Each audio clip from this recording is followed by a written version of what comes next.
विधि श्रोताओं, संप्रति हम सब ऋग्वेद के प्रथम मंडल के 63वें सूक्त के 7वें मंत्र की व्याख्या में प्रवेश करने जा रहे हैं। यह मंत्र त्रिशुप नामक छंद में निबद्ध है। मंत्र दृष्टा ऋषि हैं नोधा गौतम और देवता हैं इंद्र।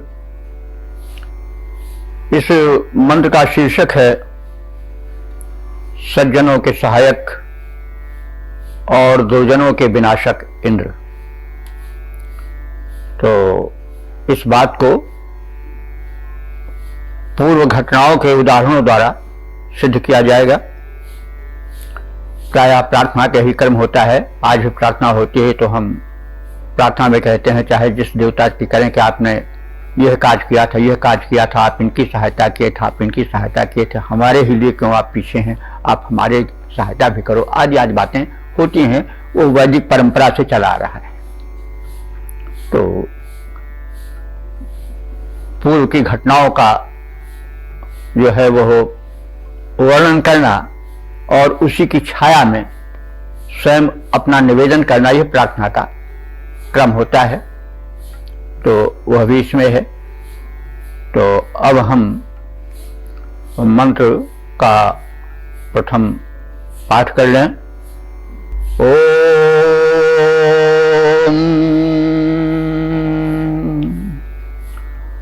त्वं तदिन्द्र सप्त युध्यन् पुरो वज्रन् पुरुकुत्साय दर्दः वर्हिन् यत्सुदासे वृथा वरदं हो राजन् वरिवः पूरवे कः। शब्दार्थ जाने। राजन, वज्रेन, ये दोनों संबोधन हैं इंद्र के। राजन माने हे सुशोभन तेजस्वी। राज है, राज माने राजते राजते राजनते, इसलिए चलता है। तो जो सुशोभित हो वो राजा सुशोभित होता है अपनी शक्ति के कारण, तो इसलिए वो राजा है। तो इंद्र को राजा कहा गया है, स्वामी कहा गया है। अपने तेजस्विता के कारण प्रदीप्त कहा गया है। तो हे तेजस्वी, हे वज्रन, हे वज्र को धारण करने वाले, दो विशेषण हैं।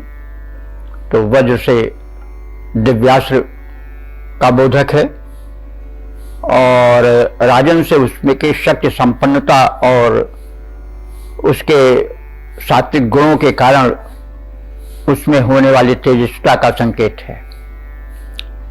तो हे राजन वज्रन, हे तेजस्वी वज्रधर इंद्र,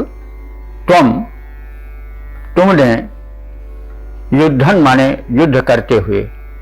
अब इंद्र के पराक्रम का वर्णन किया जाएगा घटनाओं के उल्लेख के माध्यम से कि तुमने युद्धन माने युद्ध करते हुए त्यत सप्तपुरा, त्यत माने उन शत्रुओं के 7 नगरों को ध्वस्त कर डाला था। किसके लिए? अपने लिए नहीं, पुरुकुत्साय, पुरुकुत्स नाम के अपने भक्त के रक्षार्थ। तो पुरुकुत्स व्यक्तिवाचक संज्ञा भी है, चाहे तो हम इसको जातिवाचक यानी कॉमन नाउन में भी कर सकते हैं। पूर्व माने व्यापक होता है और कुत्स का अर्थ होता है कुत्सितम सीदतित कुत्सा, जो विकारों से जूझे और उसको नष्ट करे वो कुत्स है। तो ऐसे व्यक्ति जो कि दुर्विकारों को, दुर्विचारों को सद्विचारों के माध्यम से परास्त करते रहते हैं, नष्ट करते रहते हैं, वो कुत्स हैं। और पुरकुत्स हम चाहे तो व्यक्ति को भी मान सकते हैं। तो तुमने पुरकुत्स के लिए शत्रुओं की 7 नगरियों को ध्वस्त कर डाला था। और दरगाह माने उसको दर डाला था, यानी उसको तोड़ फोड़ डाला था। और भी आपके उदाहरण है सुदास नाम के राजा के लिए वेद में सुदास का एक योद्धा राजा के रूप में चित्रण है। और अगर हम चाहें तो सुदास का कॉमन नाउन वाला जातवाचक रूप भी ले सकते हैं। शोभनम ददाति सुदा, जो बड़ी उत्तमता से प्रसन्नता पूर्वक शुभ वस्तुओं का दान करे वो सुदा है। शोभनम ददाति सुदा, और उसका बहुवचन है सुदासा। तो शोभन दानियों के लिए, यानी जो समाज के हित के लिए सदैव प्रदान किया करते हैं, उत्सर्जन किया करते हैं, ऐसे लोगों के लिए, अथवा सुदास राजा के लिए, दोनों कर सकते हैं। तो तुमने सुदास के लिए यत माने जिसको, यानी जिस धन को, वरही ही ना, वरही कहते हैं कुश को। तो कुश एक घास है, उसको काट लिया जाता है। तो घास के काटने में कोई ज्यादा सामर्थ्य की आवश्यकता नहीं होती है। तो यह एक उपमा दी जा रही है कि जैसे लोग कुछ घास को सरलता से काट डालते हैं, उसी तरह से तुमने जो है वह सुदास के शत्रुओं को काट डाला था। और यही नहीं, अंघः एक असुर था, अंघासुर, उसको भी वर्क माने छिन्न भिन्न कर दिया था, घास की तरह तृणवत काट दिया था, यानी सरलता पूर्वक उसका संहार कर दिया था। तो यह आपके कृत्य हैं। आप सदैव सज्जनों के पक्ष में इस तरह से शुभ कार्य करते रहते हैं, दुष्टों का संहार करते रहते हैं। तो वरिवाह, और जो उनका धन था, जिसके बल पर वो फूले नहीं समा रहे थे और उसका दुरुपयोग कर रहे थे, उस धन को तुमने छीन करके सज्जनों में बांट दिया। कैसे सज्जन? पूर्वे माने जो हव्यदाता थे, यानी सामाजिक कर्म रूपी यज्ञ करते थे अथवा आहुति प्रदान करते थे। आहुति प्रदान का अर्थ हुआ कि जो आर्यों का धर्म था, सुरों का, देवों का धर्म था, वो यज्ञ प्रधान धर्म था, वातावरण का शोधन होता था। तो उसकी महत्ता को जानते थे। असुर लोग नहीं जानते थे, वो समझते थे घी और बिना मतलब के आग में डाल दे रहे हो, ये क्या तमाशा कर रहे हो।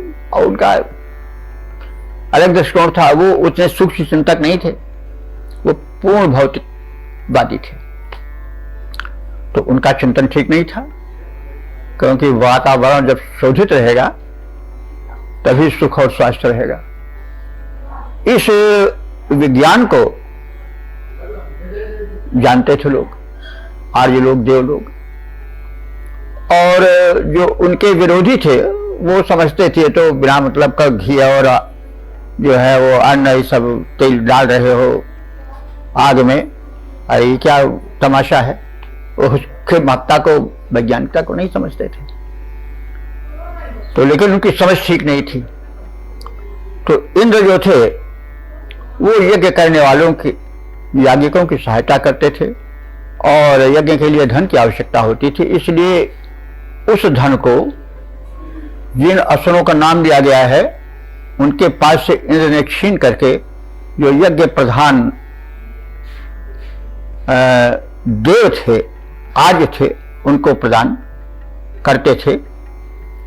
उस वृत्तांत का, उस इतिहास का यहाँ पर उल्लेख किया है, संकेत किया है कि हे इंद्र, तुमने सुदास की सहायता की थी, तुमने पुरकुत्स की सहायता की थी और तुमने अंघासुर को मार करके उस असुर के धन को, जो यज्ञ प्रधान आर्य थे, जो आहुति प्रदान करते थे पर्यावरण शोधन के लिए और सामाजिक कार्य के लिए, उनकी तुम सहायता करते थे और उस धन को उनमें वितरित करते थे। ये तुम्हारा विरुद्ध है और उसी संदर्भ में मैं भी आपसे सहायता मांग रहा हूं, यह आशय है। तो संकेत तो यह है और संदेश यह है कि जो सत्ताधीश हैं वे जो भोगवादी हैं, जो संचयवादी हैं, जो धन केवल अपने लिए सहेजे बैठे हैं, दाबे बैठे हैं, उनसे छीन करके जो लोकोपकारी हैं उनमें वितरित करें। तो इसका हम सपाट भावार्थ जान लें। हे तेजस्वी, हे वज्रधर इंद्र, तुमने पुरकुत्स नाम के भक्त के लिए, अथवा जो बुराइयों से जूझता था उस भक्त के लिए युद्ध करते हुए शत्रुओं के 7 नगरों को तोड़ डाला था और सुदास के लिए अथवा शोभनदानी के लिए तुमने शत्रुओं को वैसे काट डाला था जैसे कोई कुश को, घास को काट डालता है। और अंघासुर नाम का जो दानव था वो पर्याप्त धन संचित करके भोगवादी वृत्ति के कारण उसको उसमें अपने स्वार्थ में और भोग विलास में व्यय करता था, परिपीड़न में व्यय करता था। उससे धन को छीन करके तुमने धन उन उपासकों को दिया है, उनमें वितरित किया है जो कि उस धन का प्रयोग याज्ञ कार्यों में करते थे और सामाजिक कार्यों में करते थे। तो अब उसी परिप्रेक्ष्य में मैं भी आपसे प्रार्थना कर रहा हूं कि मुझे इसी प्रकार से प्रेरणा दो और उन लोगों के धन को हम लोगों में बांटो जो कि लोकोपकार में लगे हैं। तो इसका हम पद्य रूपांतरित रूप देख लें। वज्रधर इंद्र तेजवान हो महान तुम, वज्रधर इंद्र तेजवान हो महान तुम, असुरों के धन छीन सज्जनों में बांटे हो, असुरों के धन छीन सज्जनों में बांटे हो, बीन बीन मारे और दीन कर डाले उन्हें, बड़े ही प्रचंड शत्रुओं के मुंड काटे हो, बड़े ही प्रचंड शत्रुओं के मुंड काटे हो, हरियों के सप्तपुर तोड़े पुरुकुत्स हेतु, नृपति सुदास हेतु अरि को उचाटे हो, अहम नाम असुर को धन छीन दीन किया और बाट उसे भक्तों के अभाव सिंधु पाटे हो, और बाट उसे भक्तों के अभाव सिंधु पाटे हो। ओम वेद प्रेमियों, सुधी श्रोताओं, संप्रति हम सब ऋग्वेद के प्रथम मंडल के 63वें सूक्त के 8वें मंत्र की व्याख्या में प्रवेश करने जा रहे हैं। यह मंत्र त्रिशुप नामक छंद में निबद्ध है। मंत्र दृष्टांशी है नोधा गौतम और देवता है इंद्र। शीर्षक है इंद्र धराधाम को धन धान्य से भर दें। अब संबंधित मंत्र का पाठ हो जाए। ओम त्वं त्यां न इंद्रो देव चित्रामिषमापो न पीपयः परिज्ञ यया शूर प्रत्यस्मभ्यं यंसीत्मानमूर्जं न विश्वध क्षरध्यै। शब्दार्थ जाने। शूर इंद्रदेव, हे शूरवीर इंद्र देवता, तुम यया माने जिस शक्ति के द्वारा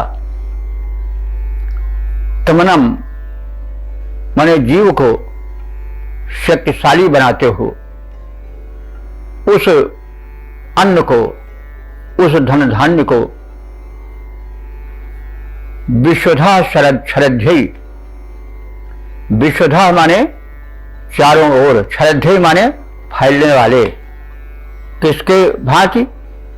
ऊर्जम ना, ऊर्जा स्वरूप जल की भांति। जैसे तुम पानी बरसाते हो, वह जल जो कि ऊर्जा जीवन शक्ति को प्रदान करने वाला है, और उसको इतनी व्यापकता से बरसाते हो कि चारों ओर हर गली कूचे में जल का प्रवाह भर जाता है। तो ऐसे तुम ऊर्जाप्रद अन्न को हम आराधकों के लिए भर दो, हम तुम्हारे भक्त भूखे न रहें और धन धान्य से समृद्ध रहें, यह आपसे प्रार्थना है। तो त्यम चित्रम इशम, त्याम माने उस, चित्राम माने चयनीय वांछनीय, इशम माने अन्न को हमें परिजमन माने व्यापक रूप से फैला दो, प्रदान कर दो। कैसे? आपहना, आप कहते हैं जल को, न माने समान, जैसे कई बार कहा जा चुका है कि जब ना संज्ञा के बाद में आता है तो समानार्थक होता है, और जब पहले होता है तो निषेधार्थक होता है। तो हे इंद्र, हे दाता, हे स्वामिन, हे मालिक, तुम इस धराधाम के निवासियों के लिए जो सताराधक हैं, उनके हेतु इस प्रकार से धन धान्य फैला दो धरती पर, जैसे तुम विष द्वारा आपह माने जल को फैला देते हो। आप शब्द माने जल होता है, आप शब्द का अर्थ, और संभवतः इसी आप से फारसी का शब्द आब बना होगा।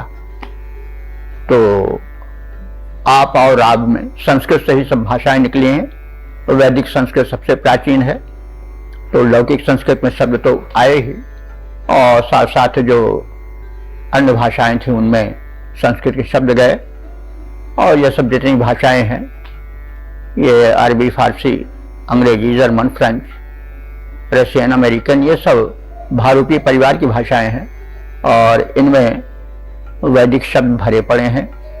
कहीं कहीं बिल्कुल शुद्ध आ गए हैं और कहीं कहीं थोड़ा परिवर्तन के साथ आए हैं। वैसे आप शब्द है, आप जो है वही जाकर के आब बन गया, जिसको आबो हवा कहा जाता है। और तो इस तरह से तो उपमा दे रहा है ऋषि कि तुम धन धान्य को वैसे बिखेर दो इस धरती पर जैसे कि वृक्ष का जल तुम प्रवाहित करते हो, और हमें इस प्रकार से धन धान्य से और शक्ति से परिपूरित करो। तो सपाट अर्थ देख लें।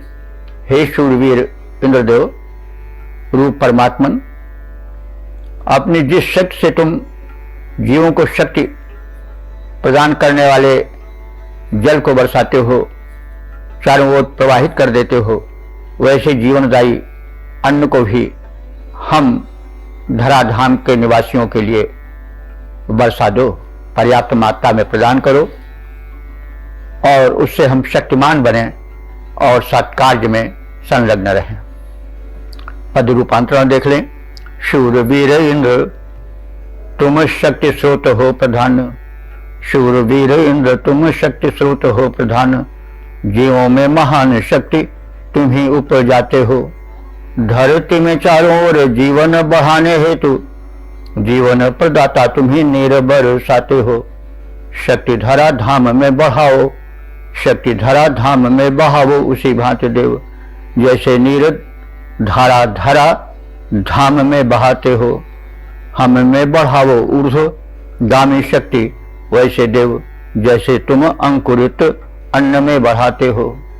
जैसे तुम अंकुरित अन्न में बढ़ाते हो।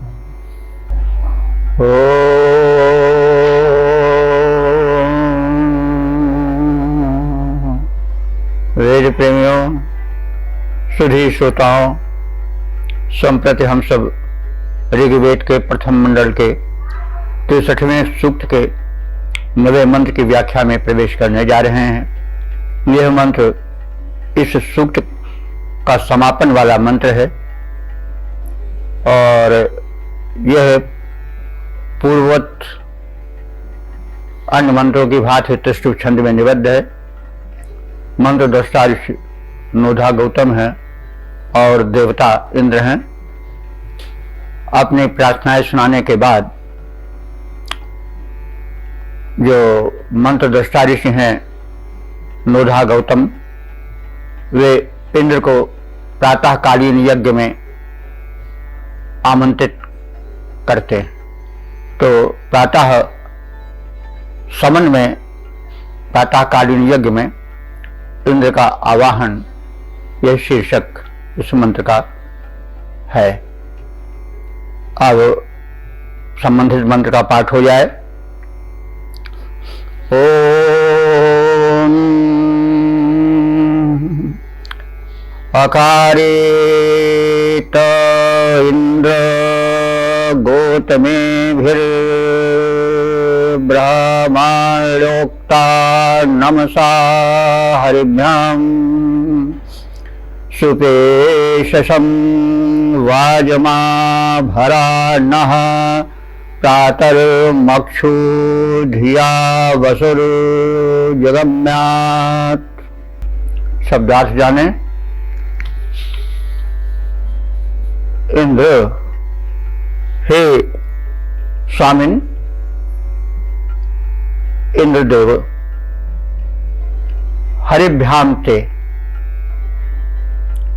हरि कहते हैं घोड़े को, और हरिभ्याम दो घोड़े। तो रथ में इंद्र अपने दोनों घोड़ों को जोतें।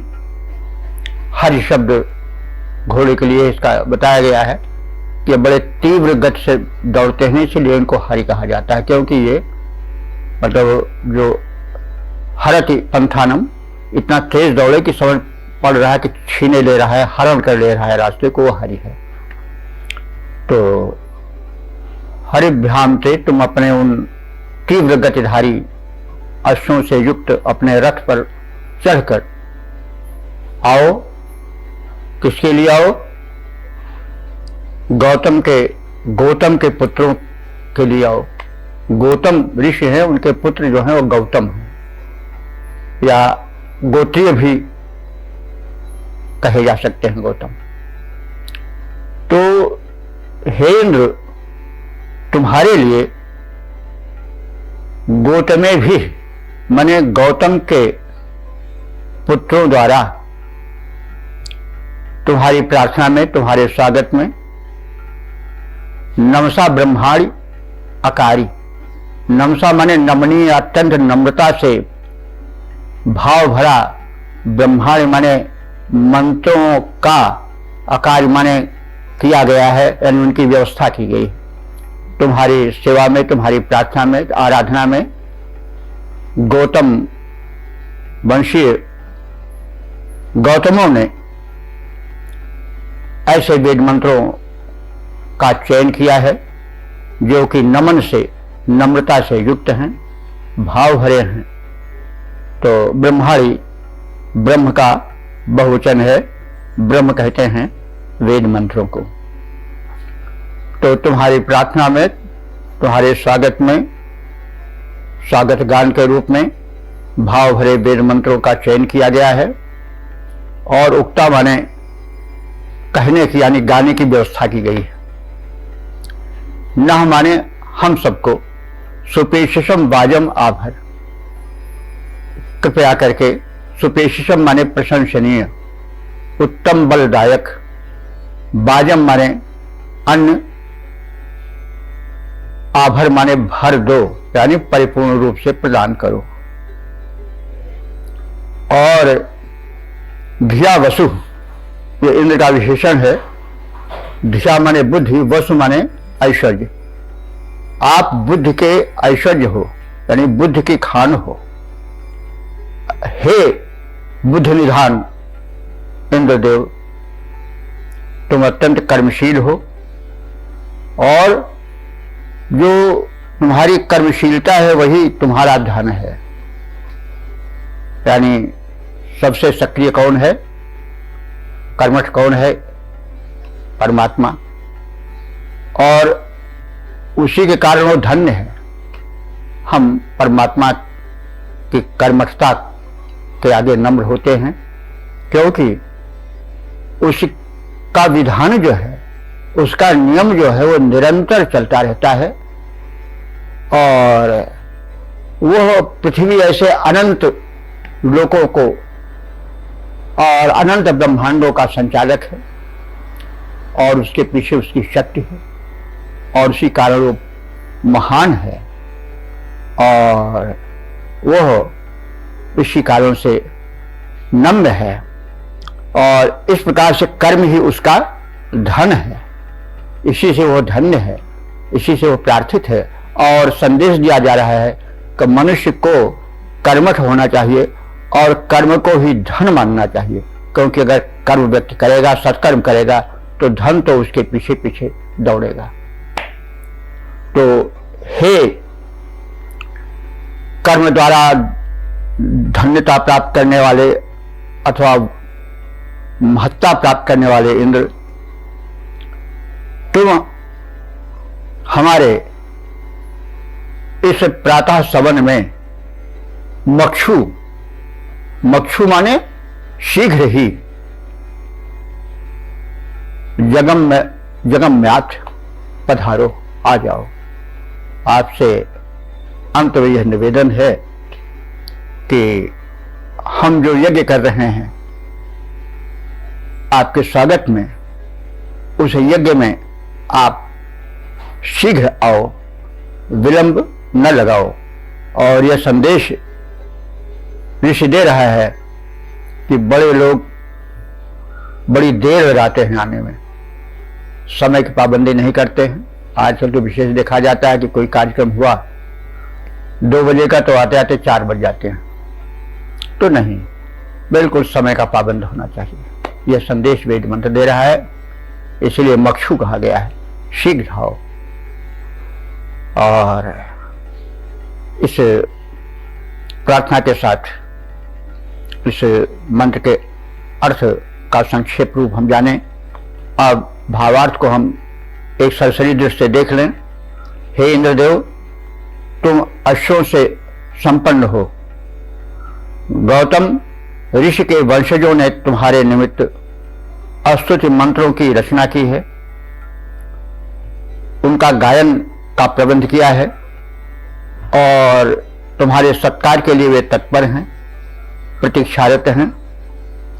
तुम हमें उत्तम धन और बल प्रदान करो।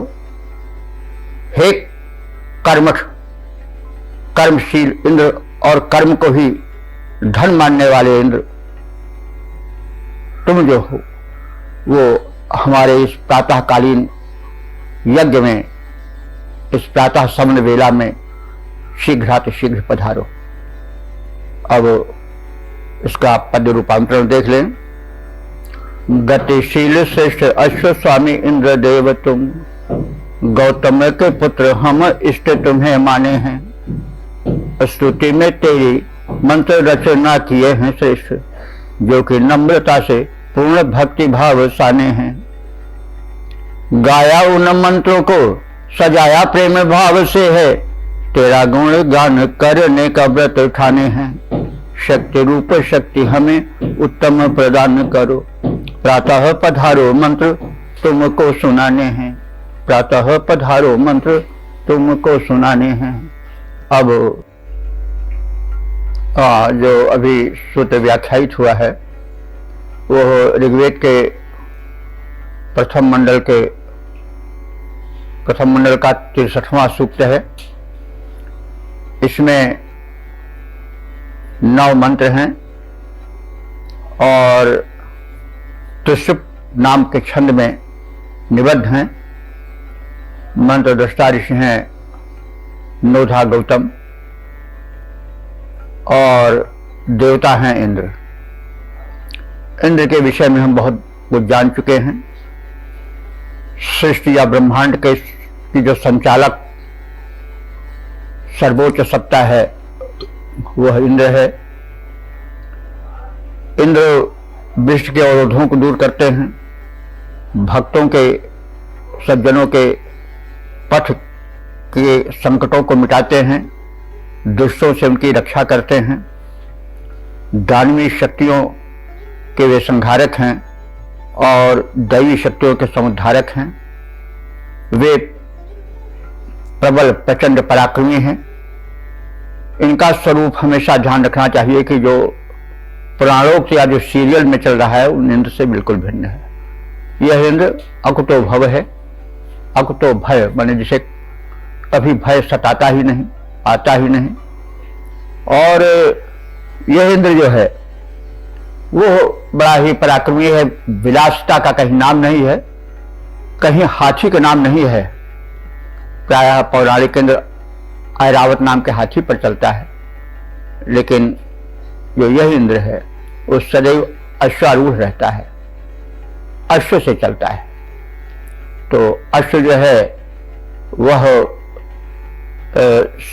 विशेष पुष्ट होता है और उस पर चलने वाले सधे अश्वारोही होते हैं। और हाथी तो एक आराम की सवारी है, राजाओं महाराजाओं की सवारी है। अश्व पर सैनिक प्रवृत्ति के लोग हैं वही बैठते हैं। तो वह इस प्रकार से विजेता है, सज्जनों का सहायक है, अकुतो भय है। भय उसके पास फटकता नहीं है। वह सज्जनों का संरक्षक, दुर्जनों का भक्षक है। वह धरती को जल जीवन से संपन्न करता है, अन्न धन से परिपूर्ण करता है। इस सूक्त के प्रथम मंत्र में परम शक्तिमान महान इंद्र का चित्रण है। दूसरे में शत्रुओं के पूर्व ध्वंसक इंद्र का वर्णन है। तीसरे में सज्जनों के समुद्धारक, दुष्टों के प्राणहर्ता संहारक इंद्र का वर्णन है। चौथे मंत्र में प्रबल पराक्रमी इंद्र का वर्णन है। पांचवें में बाधाओं के विदारक शत्रुओं के संहारक इंद्र का वर्णन है। छठे मंत्र में शत्रुओं के विनाशक इंद्र का कथन है। और सातवें मंत्र में सज्जनों के समुद्धारक, दुर्जनों के संहारक इंद्र का वर्णन है। और आठवें मंत्र में इंद्र धराधाम को धन धान्य से परिपूर्ण कर दें। जिस प्रकार से वे जल से धरती को भरते हैं वैसे अन्न से धरती को भर दें। और नवें मंत्र में भक्ति पूर्ण समर्पण है ऋषि का। वह जो उनके स्वागत में यज्ञ रचाए है, मंत्र को सजाए, संगीत के स्वरों में चढ़ाए बैठा है, उसका आह्वान है कि इंद्र उसके शुभ कर्म यज्ञ में पधारे, प्रातःकालीन सवन में आएं और धन्य बनाएं। इस अनुरोध के साथ इस सूक्त का समापन हुआ है। अब अगले दिन हम लोग प्रवेश करेंगे अन्य सूक्त में। वो होगा 64वां सूक्त। उसके देवता जो हैं मरुदगण होंगे। मरुदगण इंद्र के प्रमुख सहायक हैं।